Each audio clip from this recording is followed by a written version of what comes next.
Educar significa sacar lo mejor de cada persona. Por eso, la pedagogía del siglo XXI en Egibide se centra en el aprendizaje. Buscamos implantar metodologías colaborativas en las que la exploración por parte del estudiante es una clave de futuro.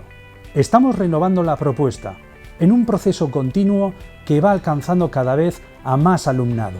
En la etapa de secundaria, el programa ProyectBide ha incorporado el aprendizaje por proyectos cooperativos a lo largo de los últimos 3 cursos.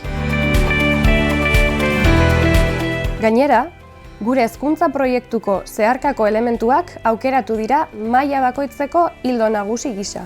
Lehen mailatik 3. hauek dira: nork bere burua ezagutzea, ingurumena zaintzea eta genero berdintasuna sustatzea.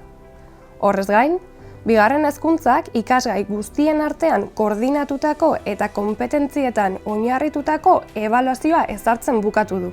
Hortaz, ikasleek ezagutzei eta gaitasunei dagokienez, zer bilakara duten jakingo dute.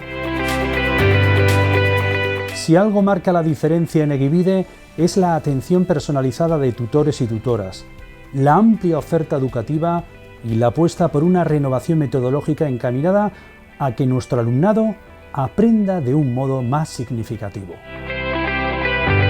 Ongi etorri zure proiektuen eskolara.